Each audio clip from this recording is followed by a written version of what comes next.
नमस्कार दोस्तों, आप सबका मैं अपने चैनल में स्वागत करती हूँ। आज की कहानी है विष्णु प्रभाकर जी के द्वारा लिखा गया कहानी जज का फैसला।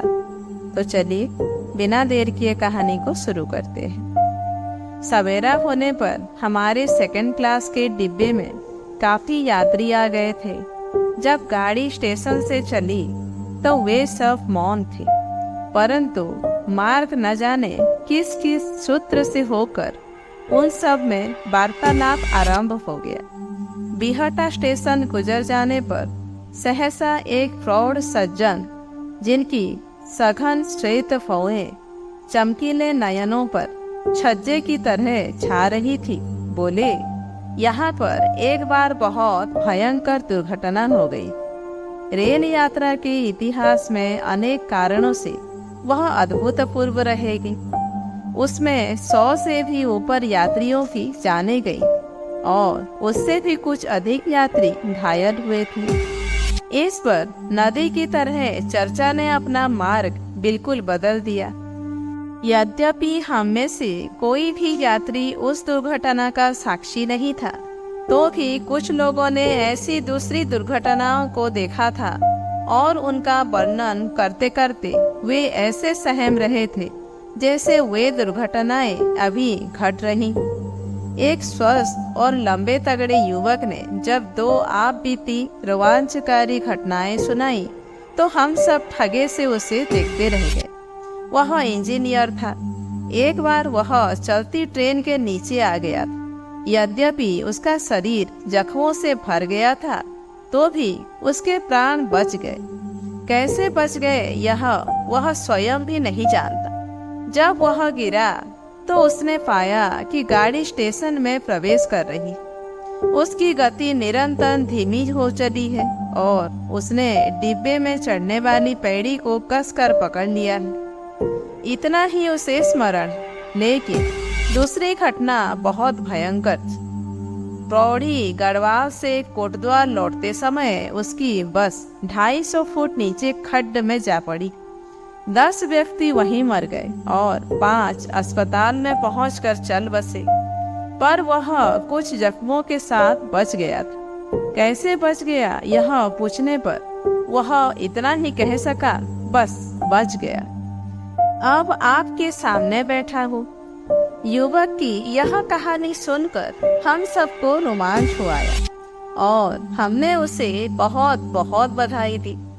पर उसने शरारत से मुस्कुराकर कहा, दोस्तों, मैंने मौत को ही नहीं छकाया, बीमा कंपनी से हर्जाने के रुपए भी वसूल किए। इस पर कह लगा और जब वह शांत हुआ तो दुर्घटना की चर्चा शुरू करने वाले प्रौढ़ सज्जन, जो एक सेवानिवृत्त जज थे, बोले, अपने इंजीनियर मित्र की तरह मौत को छकाने का अवसर तो मुझे नहीं मिला, पर हाँ, इस दुर्घटना से संबंधित एक विचित्र मामले का न्याय मैंने अवश्य किया है। एक मित्र बोल उठे, आपका मतलब बिहटा रेल दुर्घटना से है? जी हाँ, शायद इसमें कुछ षड्यंत्रकारियों का हाथ था। राजनीतिक सत्ता प्राप्त करने के लिए सैकड़ों निर्दोष व्यक्तियों की जान ले लेना आजकल एक फैशन हो गया है। जज महोदय ने निहायत गंभीरता से गर्दन हिलाकर कहा, मित्रों, उस मामले का संबंध ना तो किसी प्रकार की राजनीति से है और ना दुर्घटना के कारणों से, तो उसका संबंध मानव चरित्र से है। इस पर इंजीनियर ने अनुमान लगाया, ऐसे अवसरों पर कुछ शरारती लोग अपना उल्लू सीधा करने से नहीं चूकते।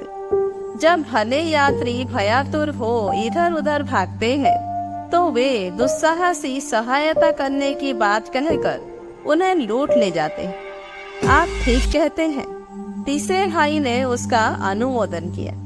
वे लोग घायलों और मुर्दों तक की जेब कतरने से नहीं चूकते। इसके बाद चौथे, 5वें, 6ठे और 7वें अर्थात डिब्बे के हर यात्री ने अपनी बर्बर कल्पना शक्ति का प्रयोग किया, लेकिन जज साहब ने सिर हिलाकर उन सब को गलत साबित कर दिया।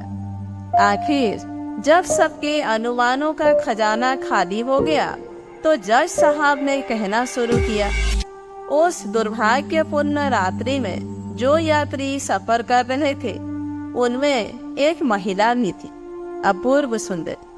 उस महिला के विवाह को यद्यपि 5 वर्ष बीत चुके थे तो भी वे नवविवाहित दुल्हन की तरह लगती थी।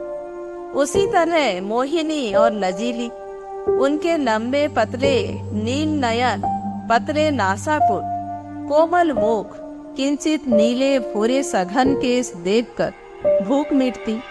वे प्राचीन काल की उन सुंदरियों में से थीं जिनके देखने मात्र से तिलक पुष्प कुसुमित हो जाता और जब वे मृदु मंद गति से मुस्कुराती तो चंपा के फूल बिहस उठते। इन 5 वर्षों ने उनके व्यवहार में जो कुछ अंतर डाला था यही था कि अब वे कुछ नटखट भी हो चली, लेकिन इसके कारण से अपने पति को और भी प्रिय हो गई। इनके पति उस ट्रेन में उनके साथ थे। वे इंटर क्लास में थे और सहयात्रियों ने उनके लिए पूरा बर्थ छोड़ दिया था, क्योंकि उनमें से बहुतों को यह गलतफहमी हो गई थी कि वे अभी अभी विवाह करके लौट रहे।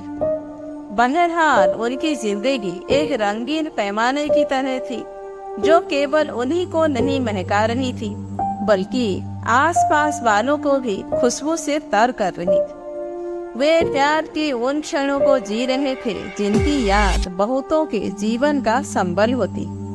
और गाड़ी उड़ी जा रही थी, खड़खड़ाती, चिल्लाती, धुआं उगलती और अंधकार की छाती में प्रकाश का छुरा छुरे की उपमा देने पर यात्री कुछ चौंके, पर कथा सूत्र की उत्सुकता ने उन्हें मौन ही रखा और जज साहब एक क्षण बाहर झांक फिर बोलने लगे। उन्होंने अब अपनी कोहनी खिड़की की पुष्ट पर टिका दी।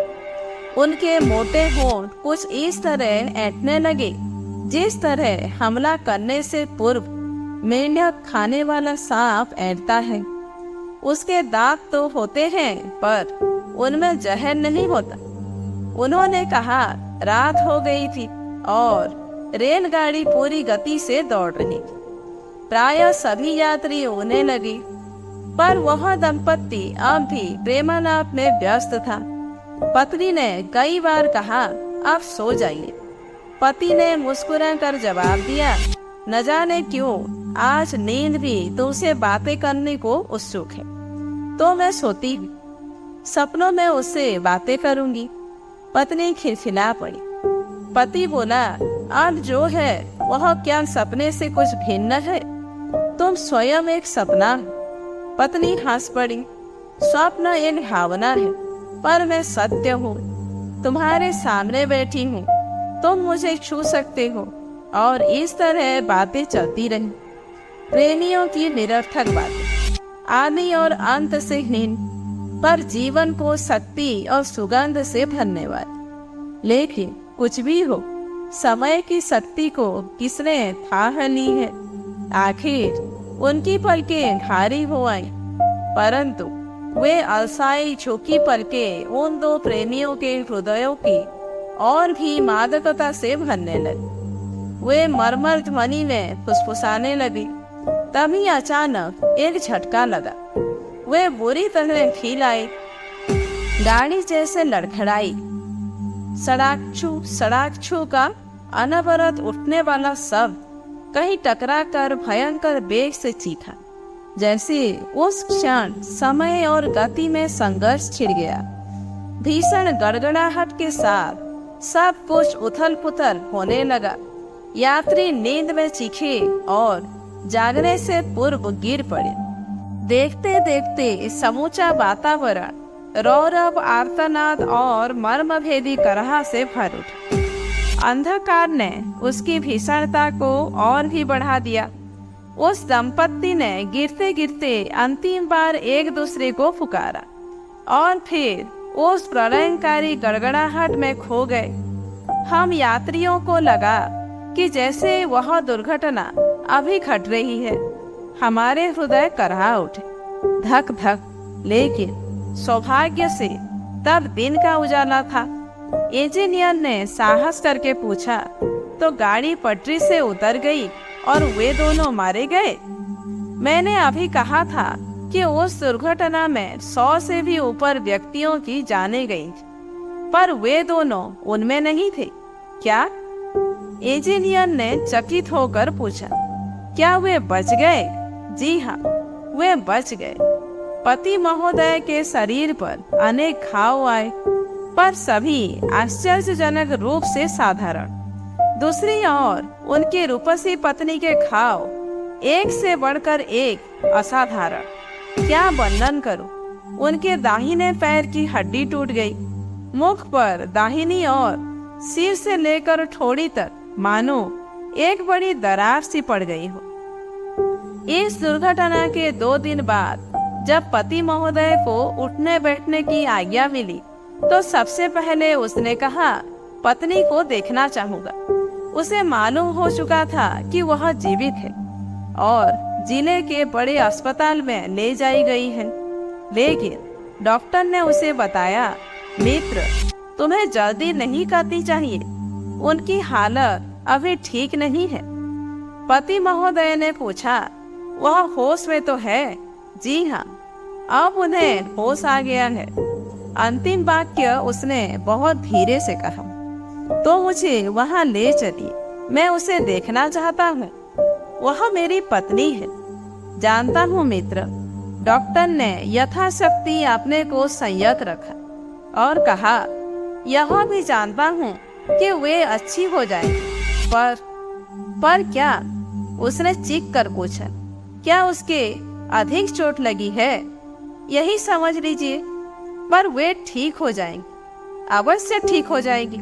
यह सुनते ही उसका बांध टूट गया और वह सिसकियां भरने लगा। डॉक्टर ने उसे हर तरह से सांत्वना दी, पर उसे शांति नहीं मिली। डॉक्टर ने अंत में कहा, अभी कई दिन उसके चेहरे की पट्टी नहीं खुल सकती। आप देखकर क्या करेंगे? वह आंसुओं में बड़बड़ाया। डॉक्टर, मैं उसका चेहरा नहीं, उसे देखना चाहता, उसे। और वह फिर सिसकियां भरने लगा और बार बार अपनी पत्नी का नाम लेने लगा। डॉक्टर आखिर मनुष्य था। उसने कोशिश करके उसका तबादला उसी अस्पताल में करवा दिया जहां उसकी पत्नी थी। शर्त यह थी कि वह पत्नी को देख सकेगा, परंतु बोलेगा नहीं, क्योंकि उसकी पत्नी को बताया गया था कि उसका पति अभी उठने लायक नहीं है। आप कल्पना कर सकते हैं कि जब उसने अपनी घायल पत्नी को देखा होगा तो उसकी क्या दशा हुई होगी। उसका हृदय भयंकर तूफान की गति से दौड़ रहा था। वह रह रहकर बात पीड़ित रोगी की तरह कांप उठता। उसने देखा उसकी आंखों के आगे धुआं सा उठा। पत्नी का एक पैर काट दिया गया है, पूरे सिर और मुंह पर पट्टियां बंधी है। वह देख नहीं सकती। वह धीरे धीरे उसके पास पहुंचा, बहुत धीरे धीरे। दरवाजे से उसके पलंग तक के कुछ गजों के फासले को पूरा करने में उसे एक पूरा युग लग गया। एक युग लंबे जितने क्षण तक वह खड़ा रहा, फिर पुकारना चाहा। बिमला उसकी पत्नी का नाम था, लेकिन वह पुकार नहीं सका। उसे एकाएक चक्कर आ गया और वह वही गिर पड़ा। शीघ्रता से उन लोगों ने उसे वहां से हटा दिया।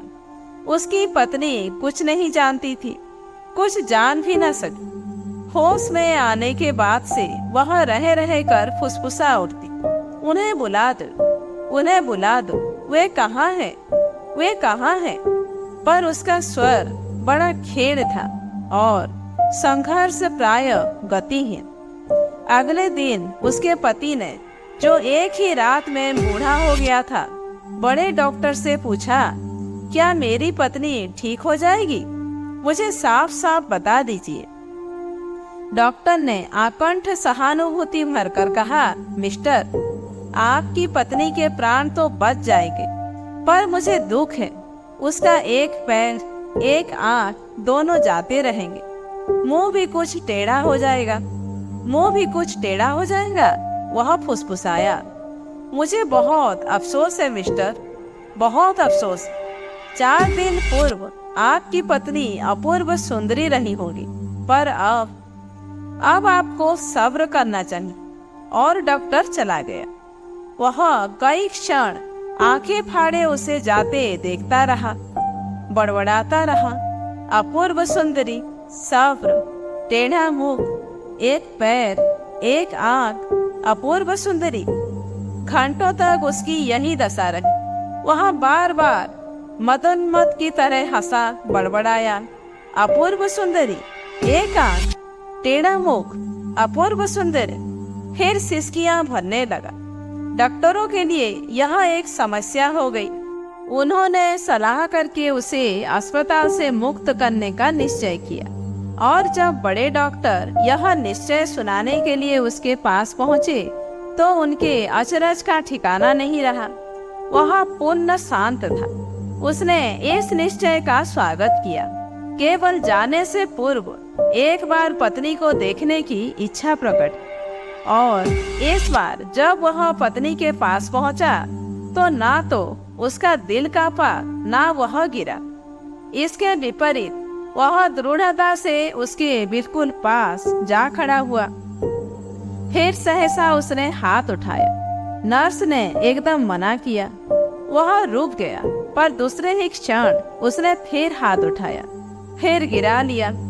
पर तीसरी बार उसने दोनों हाथ उठाए। नर्स ने तीव्रता से रुकने का इशारा किया, पर इस बार वह नहीं रुका, बल्कि तेजी से आगे झपटा और उसके दोनों हाथ घायल पत्नी के गले पर जम गए। क्षण भर में उस कमरे की दुनिया पलट गई। नर्सों का पागलों की तरह भय से चिल्लाते हुए भागना, उसका दांत भींचकर शैतानी शक्ति से गला दबोचना, पत्नी की भयानक चीख और उसके बाद उसने मृत पत्नी का एक सुदीर्घ क्षण तक चुंबन किया और फिर पसीने से तर हांफते हुए अस्पताल के अधिकारियों और कर्मचारियों की भीड़ से कहा, मैं अब कहीं भी चलने को तैयार। यहाँ आकर जज महोदय मौन हो गए। उनका भारी मुख आंसुओं और पसीने से तर, पर हम सब जैसे एक दुस्वप्न से जागे हो। हमारे हृदय आतंक से धड़क रहे थे और गाड़ी स्टेशन में प्रवेश कर रही। इस बार भी इंजीनियर ने साहस किया। एक सुदीर्घ निश्वास छोड़कर उसने कहा, तो यह मामला था जिसका आपको फैसला करना पड़ा? जी हाँ, जज ने शीघ्रता से उठते हुए कहा। उन्हें वहीं उतरना था। एक सज्जन जो अपेक्षाकृत युवक थे और जिनकी आंखें आंसुओं से भरी थी, बोले, निस्संदेह आपने उसे मुक्त कर दिया होगा, क्योंकि परंतु वह आगे नहीं बोल सका। उसका कंठ अवरुद्ध हो गया। जज ने उसे देखा और कहा, अगर आप उस मुकदमे में जूरी होते तो क्या करते? निस्संदेह छोड़ देते। हम एक साथ बोल उठे। जज के मुख पर एक विचित्र मुस्कुराहट फैल गई। बोले, उस दिन की जूरी ने भी यही कहा, पर मित्रों, मैं उसके साथ अन्याय नहीं कर सका। मैं जानता हूँ मैंने बहुत से मुकदमे में अन्याय किया है, पर इस फैसले पर मुझे सदा गर्व रहेगा। मैंने उसे फांसी की सजा दी थी। फांसी? हम सब चीख उठे।